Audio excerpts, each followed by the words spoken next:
Gagauzya, Gagavuz yeri, Gagavuzların kendini belli etmek forması olarak Moldova Respublikası içinde özel statuslu avtonom teritorial bölgesidir. Böyle yazılı Gagavuz yerinin özel statusu için kanunun ilk statyasında angısı 1994 yılda kabul edildi. Dokument hazırlandı, nice bir cevap Gagavuz halkının istemesine millet özelliklerini, kultura kendiliğini hem avtonomiyayı Moldova Respublikası'nın içinde koruma.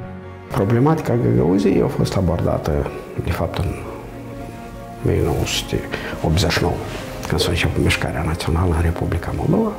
Tezele din aprilie, protestele studenților și mai departe. Deci s-a pornit un val de mișcare națională, trebuia să găsească anumite echilibre.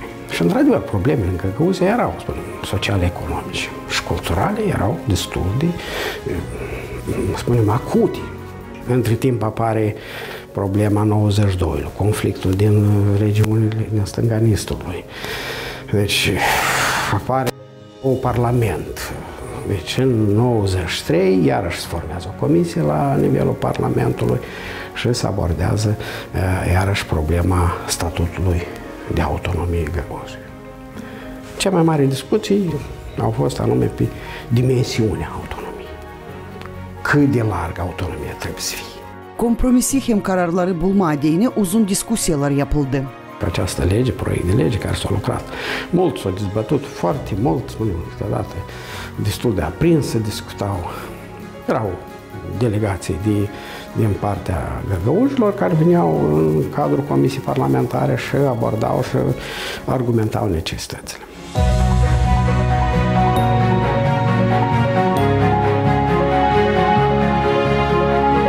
Признание гагаузского народа и признание автономии Гагаузии 23 декабря исполнено. Хочу отметить, что эта победа не только наше население Гагаузии, это победа прогрессивно мыслящего молдавского народа.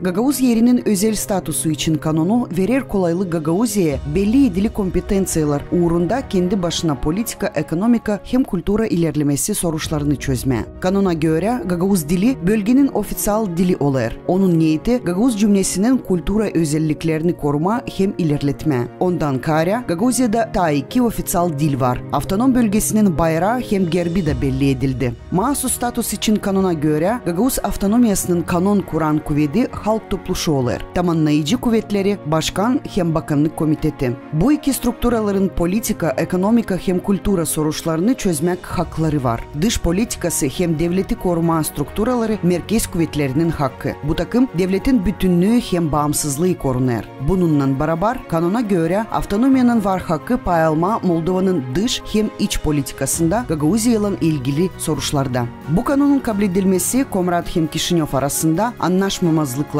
çözülmesinde önemli bir adım oldu. Moldova Respublikası'nın içinde avtonomiyanın özel statusu belli edili sferlarda kendi başına yönetmek haklarını vererek Gagavuz halkına kultura özelliklerini tanıttırma hem koruma kolaylıkları açtı.